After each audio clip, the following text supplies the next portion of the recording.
द्विध्रुव के कारण क्या है, निरक्षीय स्थिति पर वैद्युत क्षेत्र की तीव्रता का पैटर्न।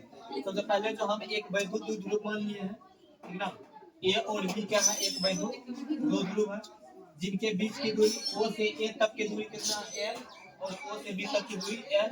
अगर इसको तुम लिखना चाहता है तो यहाँ लिख सकता है 2 लिख सकते हैं। और यहाँ से यानी कि इनके मध्य बिंदु ओ से एक बिंदु निरक्षीय स्थिति पर लिए है पी। कल बताए थे अक्षीय होता है क्या, होते हैं एक्स अक्ष के अनुदिश होते हैं क्या, अक्षीय स्थिति, और वाई अक्ष के जो अनुदिश खींचते हैं तो वो क्या होता है, निरक्षीय स्थिति। कल ये चीज बता दिए, कल तुमको बोले थे कि अक्षीय अगर कहा जाएगा तो एक्स अक्ष के अनुदिश जो होगा उसे क्या कहेंगे, अक्षीय स्थिति, और वाई अक्ष के जो अनुदिश होगा उसको क्या कहा जाएगा, निरक्षीय स्थिति। ठीक है, तो यहाँ से इनके मध्य बिंदु ओ से, यहाँ पे हम इनको थोड़ा सा लिख देते हैं कि माना ए बी एक वैद्युत द्विध्रुव है, वैद्युत द्विध्रुव है, वैद्युत द्विध्रुव है जिसके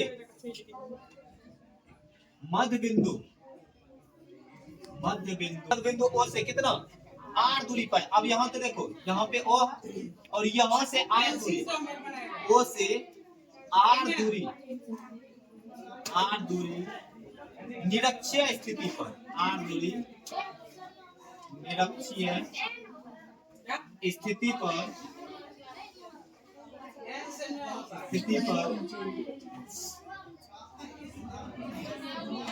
वैद्युत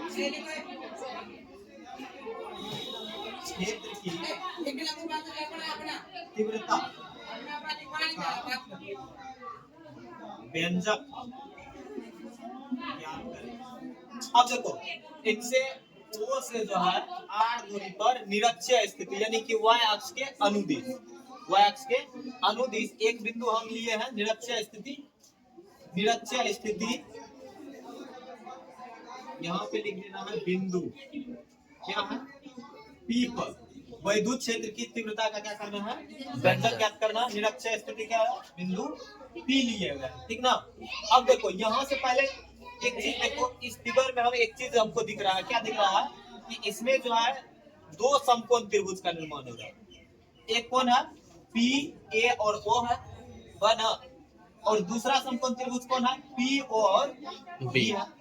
तो अब देखो इनका जो लंब पता है, आधार पता है। अगर कर्ण हमको निकालना है तो कर्ण बराबर हम यहाँ पे निकाल सकते हैं। कर्ण यानी कि कहने का अर्थ हुआ कि ए से पी, तो ए से पी का दूरी जो होगा तो क्या हो जाएगा, रूट अंडर एल स्क्वायर यानी कि लंब स्क्वायर प्लस आधार स्क्वायर होगा। तो लंब क्या है, आर का स्क्वायर प्लस क्या हो जाएगा, एल का स्क्वायर हो जाएगा। लंब स्क्वायर प्लस आधार स्क्वायर होता है ना, तो रूट अंडर इसको क्या लिख सकते हैं, L square plus R square, दोनों के लिए सेम ही ना। इनको हम लिख देते हैं root under are square plus L square. ये भी क्या हो जाएगा, root under are square plus L square, क्या कि दोनों के लिए सेम ही है। इनका भी यानी कि इनका भी आधार एल है और लंब कितना है, आर है, इनका भी क्या हो जाएगा, कर्ण जो हो जाएगा root under are square plus L square हो जाएगा ना। जी सर। अब चलो, अब क्या करना है, प्लस क्यू। सबसे पहले यहाँ से चलेंगे, प्लस क्यू आवेश के कारण बिंदु पी पर, प्लस क्यू यहाँ से हम हल कर रहे हैं, प्लस क्यू आवेश के कारण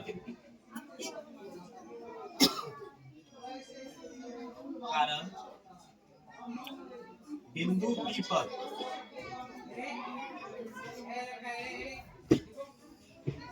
वैद्युत क्षेत्र की तीव्रता, तो क्या कर देंगे, E1 ले लेना। तो E1 बराबर क्या हो जाएगा, विद्युत क्षेत्र की तीव्रता क्या होता है, हम तुमको बोले थे कि K ले लेना है कांस्टेंट, नहीं तो 1/4 पाई एप्सिलॉन नॉट, उससे बेहतर है कि तुम K ले लो, बाद में उनका क्या करेंगे, हम वैल्यू लिख देंगे, ठीक है। वो ले लेंगे तो ज्यादा क्या हो जाएगा, पेचीदा हो जाएगा। तो इसीलिए हमको क्या करना है, इसको आसान करना। आसान करने के लिए हम क्या करते हैं, एक कांस्टेंट पहले ही K मान लेते हैं। तो K क्यू बटे क्या हो जाता है, आर स्क्वायर।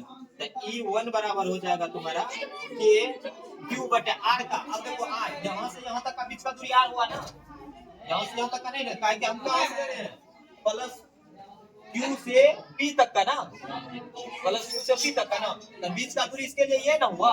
अगर हम यहाँ से यहाँ लेते तब ना बीच की दूरी ये हुआ, तो बीच का दूरी इसका क्या हो गया, root under are square plus L square. तो root under are square plus L square का क्या हो जाएगा, होल स्क्वायर। इनसे काट दो तो इनका क्या हो जाएगा, स्क्वायर, यानी कि रूट हट जाएगा ना। E1 बराबर हो जाएगा कि Q बटे R square plus L square. इसको क्या मान लो, समीकरण 1। पुनः अब देखो, इनसे तो हम चल गए, अब क्या करना, माइनस क्यू से निकलना है।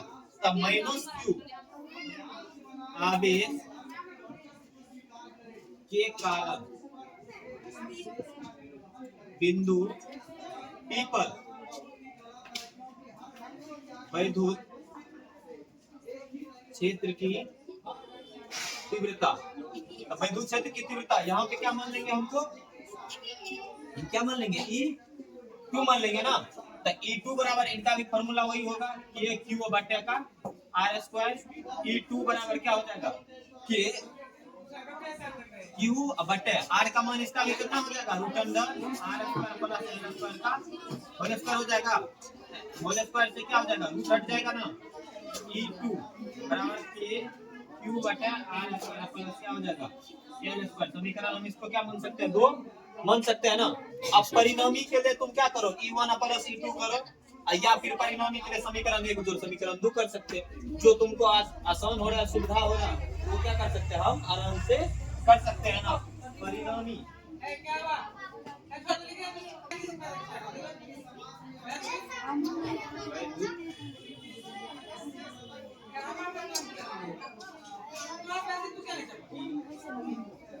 तीव्रता हम इसको मान लेंगे E1 प्लस क्या हो जाएगा, E2 हो जाएगा। E1 plus E2। अब इसको हम मिटा देते हैं, ये तुमको समझने के लिए हम लिखे हुए थे।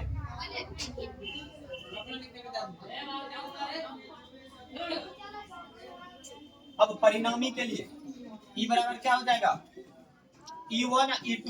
तो E1 क्या हो जाएगा, E1 कितना है, ये Q बटे R square plus L square plus K Q बटे R square plus L square हो जाएगा। तो E बराबर क्या हो जाएगा, अब देखो इसमें कांस्टेंट कौन है, दोनों का है, तो दोनों के लिए क्या करो, के क्यू कॉमन कर लो। के क्यू अगर कॉमन कर लेंगे तो 1 बटे R square plus L square plus 1 बटे R square plus L square बचेगा ना। तो E बराबर हो जाएगा के क्यू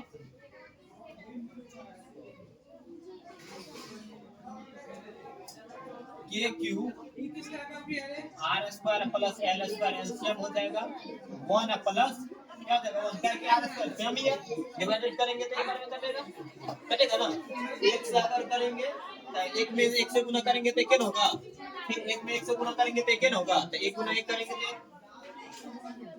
E बराबर हो जाएगा के क्यू एक का एक कितना हो जाएगा, 2 आर स्क्वायर प्लस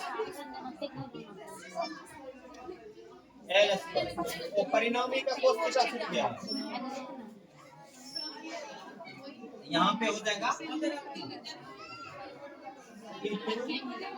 एक ही बार लगा देते हैं कोस थीटा।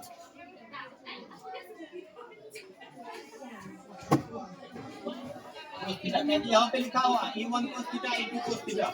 इसके लिए तुम यहाँ पे अगर लिखना चाहता है तो इसको थोड़ा सा क्या करना है, इस तरह से लिख देना है, परिणामी बराबर E1 cos theta plus E2 cos theta.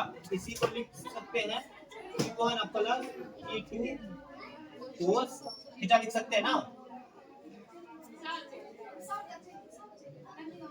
Cos theta. E बराबर कितना हो जाएगा,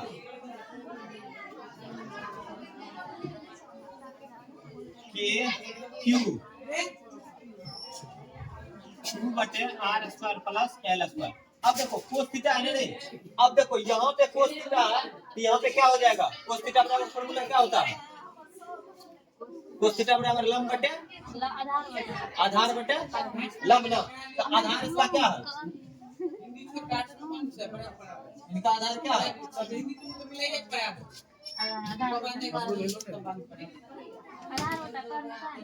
हाँ, आधार क्या है इसका? एल। और कर्म क्या है? Root under are square plus L square है ना। तो आधा कोस के बदले क्या हो जाएगा? एल बटे root under are square plus L square हो जाएगा ना। ये सब जी की कर रहे हैं क्योंकि कोस थीटा बीच बीच में इस सब के कपार का भी लेना है। आधार बटे कर्म R square plus L square.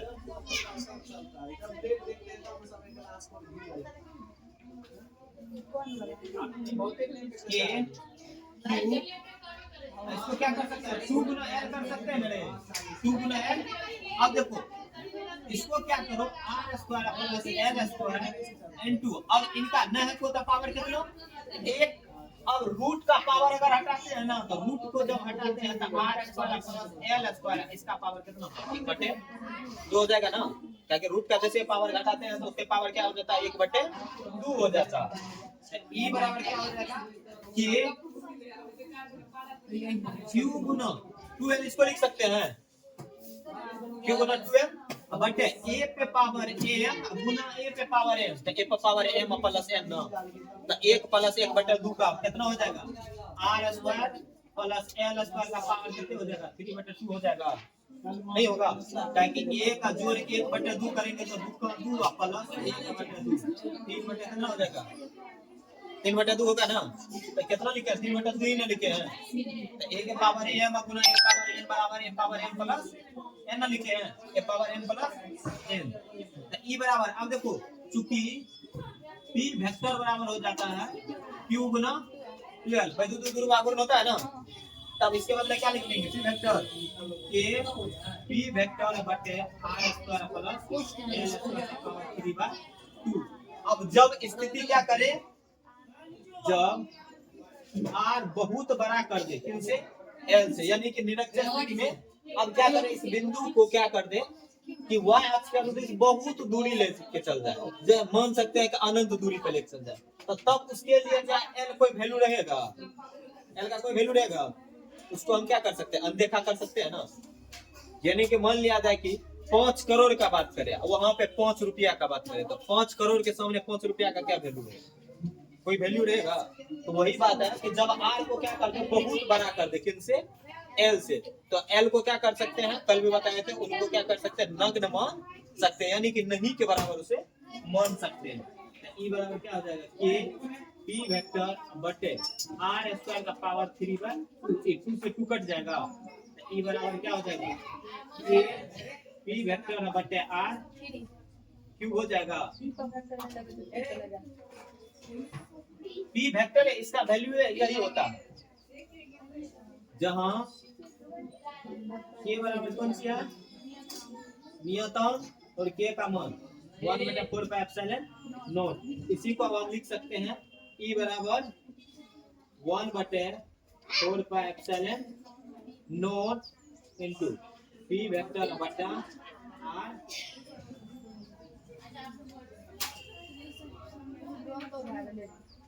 हाँ सर हर एक जगह वेक्टर का जोड़ नहीं है। ऐसा थोड़ी है कि नहीं होगा।